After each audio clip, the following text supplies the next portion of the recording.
Why is a billionaire from New York who came down from an escalator, who was three times married and twice divorced, the most pro-life president in American history? Why is it that it took a billionaire from New York who was formerly a Planned Parenthood donating Democrat to put Gorsuch and Kavanaugh and 200 Circuit Court judges on the Supreme Court? Why is it that a guy that never served before in American politics was able to renegotiate NAFTA, get us out of the WTO, tell the WHO to go pound sand, tell the UN to go pound sand, renegotiate NATO altogether, get us out of the JCPOA, make sure those billions of dollars we sent Iran are not going there anymore, move the embassy to Jerusalem, recognize the Golan Heights, deregulate the American economy, make us energy independent, finally build the wall? Why is it that that guy did it? It's because every single other person that preceded him besides President Reagan was part of the problem.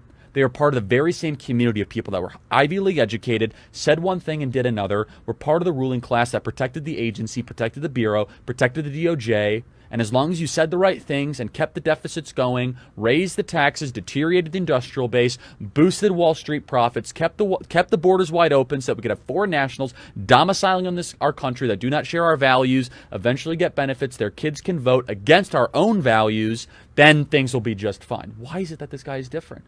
It's because unlike any other president, he could have been in the ruling class. He said no thanks. He had enough money to be in the ruling class. He's got more money than James Comey, Andrew McCabe, Peter Strzok, Smirk, his lover Lisa Page, and the person who probably published his book combined and multiplied times 100. He's the only president in modern history to have his own plane and actually go to probably a smaller plane when he becomes president of the United States. He's one of the only presidents that was a best-selling author, #1 TV show on The Apprentice, NBC, literally was in every single rap song, was glamorized. President Barack Obama said the American dream is to be what? Is to be Donald Trump. That's what he said the American dream was. Why is it that this guy's all of a sudden the populist hero? He's supposed to be part of the ruling class. It's because he's a defector from it. It's because he was in the dinners, he was in the cocktail parties, he heard the language, he heard the contempt that the ruling class, the Wall Street financiers, the Washington, D.C. lobbyists, and the Silicon Valley elites that he had to be around. He knew the contempt that they had for the plumber, electrician, the carpenter, the bricklayer, and the person building the very same building that he was financing. So he took the woman rink mentality, the philosophy that built that woman rink quicker and better than anyone could have imagined, despite the New York City bureaucracy and the municipal burdensome rules. And he said, I'm going to bring this to Washington, D.C., and I'm actually going to do something that a politician has never done before. I'm going to tell you the truth, no matter how brutal and honest it is. I'm going to do what I say I'm going to do. From the time he went down the escalator, he was the only person running for office that talked about China immigration, the two issues that are most affecting our country now. How was this possible? Because he listened to the very people the ruling class hated. He would walk a job site and he would ask him, what's on your mind? He says, man, I'm really worried that we're getting taken over by China. I'm really worried that we're getting too many people in this country. I'm worried I can't pay for health care. He internalized it. That's what a populist is. It's someone who listens to the people. So what makes President Trump different? This is a president who didn't need his job. He's the only president in American history who's going to be poorer after becoming president than before. He's not going to sign a book deal big enough to possibly make up for the gains. His son, investigated by every single authority imaginable, from Bob Mueller to the House Intelligence Committee to Adam Schiff to the Federal Bureau of Investigation, after being set up for that very same meeting. His businesses audited and currently under criminal investigation by the New York Attorney General for no reason and no grounding further. His other son, Eric Trump, his charity gets shut down for self-dealing despite no evidence at all. He just wants to give treatment to cancer kids, St. Jude's Hospital. His 11-year-old son, under constant and daily attacks for just existing as a teenager or early, a 12 or 13-year-old in this society. How dare he live?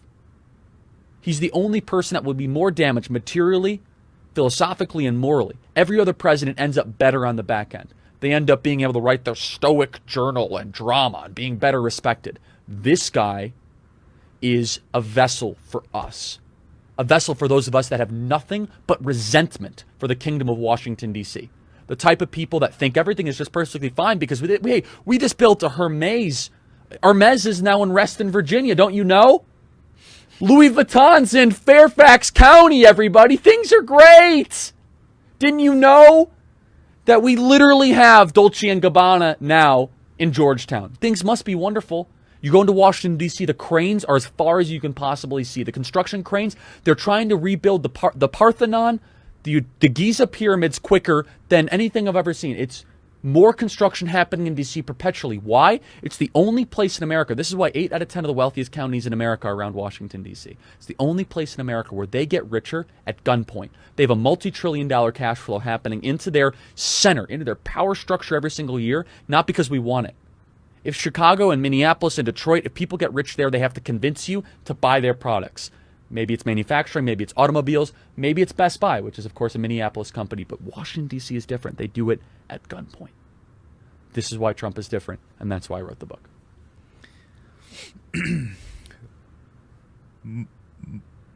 Market. Ladies and gentlemen, you will not hear a better argument for the President of the United States than that 2.5 minutes right there. Cut it, mark it, drop it in. Are you a leftist? Are you communist? Are you Marxist? Are you super right wing? Doesn't matter. You can't disagree with that. That is the best argument you will ever hear, condensed, distilled like a proof alcohol into why Charlie Kirk believes in this president. And so if you're looking, look no further. That 2-minute clip right there. Well, Cut thank you. it. Email us freedom@charliekirk.com. Here's one for you. Thank you.